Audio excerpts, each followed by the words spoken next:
जितेंद्र भावे आहे आणि आपण बघायला सुरुवात केलेली जितेंद्र भावेच लाईव्ह।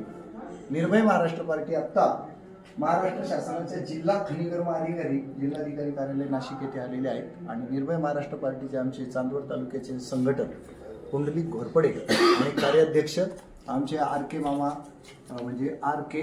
राजू खांगळ इथं आलेले। त्यांनी 1,93,000 ना 1,34,00,000 लाखाची खनिज चोरी करणाऱ्या चोराला पकडलेले आहे। त्याच्यामध्ये प्रांत, तहसीलदार, तलाठी, सर्कल कुठल्याही प्रकारचं काही सहकार्य करत नाही आणि त्यातले खरे चोर कोण आणि काय घडतंय ते त्यांच्या तोंडून ऐका।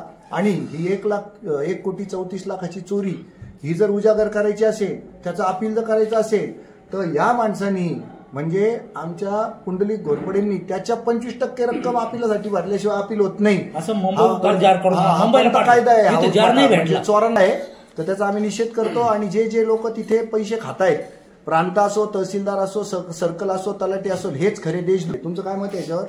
बोला मामा 2 मिनिटं बोला। मी लगेच काय झालं 1,34,00,000 टेक्निकल नको बोलू, काही नको पटकन गाऊन खनिजाच्या 1 कोटीचं म्हणजे एक मातीचा ढिगारा दुसऱ्या क्षेत्रातून वाहून आणला। त्या संदर्भात मी पाठपुरावा करतो तलाठ्यांकडे, तहसीलदारांकडे, पण त्यांनी पैसे घेऊन हे प्रकरण दाबले होते। त्याच्यानंतर मी मुख्यमंत्री सचिवांना मेल केला। त्या मेल नंतर ताईंनी 27 ऑक्टोबरला एक टीम पाठवली होती।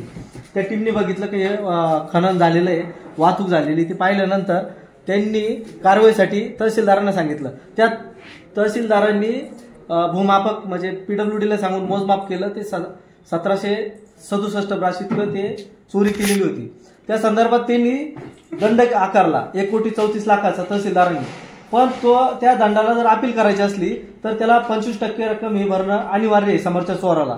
तर ते न भरता प्रांत साहेबांनी काही पैसे खाऊन ते खोटं केस चालून आणि खोटा एक आदेश काढला। पहिला आदेश रद्द करून आता फिर चौकशी कशासाठी, काय कारणासाठी? त्यांना जर खोटं वाटत असेल तर त्यांनी स्वतः प्रत्यक्ष पाहायला यायला पाहिजे होतं आणि ते खरं की खोटं पाहून त्यांनी तो आदेश पारित करून आणि पुढे कायदेशीर बाब करायला पाहिजे होती। तर ते न करता त्यांनी पहिला तहसीलदारांचा आदेश रद्द केला, 2 पंचनामे रद्द केले। हे कशासाठी ताई पण सांगतील 2 शब्द। मॅडम सांगा करंट पोझिशन काय सांगा।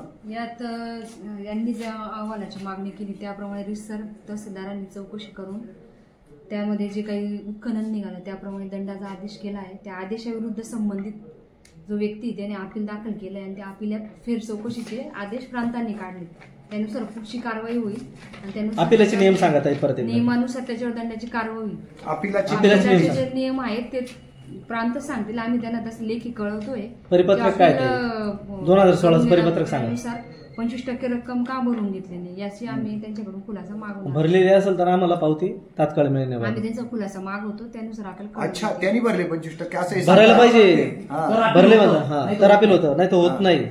त्याच्यासाठी ज्याच्यामध्ये ज्याची तक्रार केलेली ना त्या तक्रारकर्त्यांना जर अपील करायचं असेल तर त्यालाही 25% भरायला लागणार आहेत आणि तो कधी भरणार आहे? ते भरल्याचं हे सांगतायत प्रांत, तहसीलदार आणि तिथला सर्कल आणि तलाठी या सगळ्यांची आहे ना पब्लिक ऑडिट लावा।